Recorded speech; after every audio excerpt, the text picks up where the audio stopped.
CNN, Hurricane Maria is forecast to rapidly strengthen over the next 2 days as it takes aim at Caribbean islands devastated by Hurricane Irma just days ago.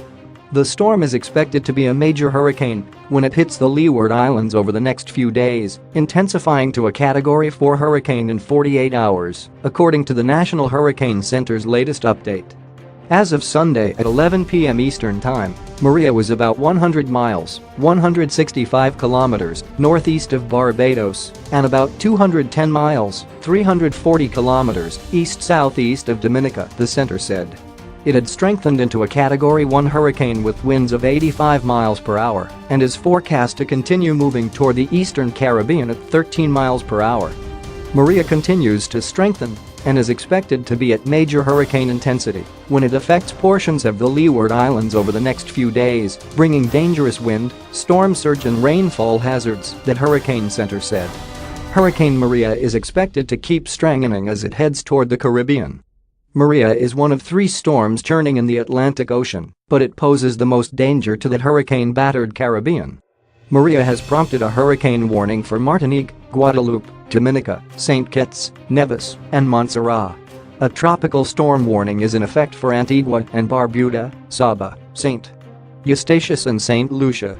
A warning is typically issued 36 hours before the anticipated first occurrence of tropical storm-force winds. The warning means that tropical storm conditions are expected within 36 hours. A hurricane watch is in effect for the U.S. Virgin Islands, the British Virgin Islands, St. Martin, St. Martin, St. Barthelemy and Anguilla, many of which were devastated when Irma blew through the Caribbean, killing 44 people. A hurricane watch is typically issued 48 hours before the anticipated first occurrence of tropical storm-force winds. Maria is likely to affect the British and U.S. Virgin Islands and Puerto Rico by midweek as a dangerous major hurricane, the NHC said. Torrential rainfall could cause deadly flash flooding and mudslides. Maria could dump 6 to 12 inches of rain across the Leeward Islands, including Puerto Rico, the U.S. Virgin Islands and the British Virgin Islands, through Wednesday night. Meanwhile, Hurricane Jose is maintaining its intensity as it churns north, threatening dangerous surf and rip currents along the U.S. East Coast in the next few days, that Hurricane Center said. Late Sunday, the Category 1 hurricane was about 305 miles (490 kilometers) southeast of Cape Hatteras, North Carolina, and moving north at 9 miles per hour.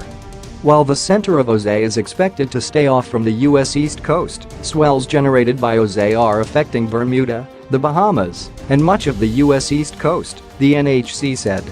These swells are likely to cause dangerous surf and rip current conditions for the next several days in these areas. The Hurricane Center said that Jose would produce heavy rain as it passes near southern New England and the mid-Atlantic on Tuesday and Wednesday, but that, based on current forecasting, the risk of flooding would be limited in scope. Lee, the third storm in the Atlantic, fizzled from a tropical storm to a tropical depression Sunday, that Hurricane Center said. Lee's maximum sustained winds have sputtered to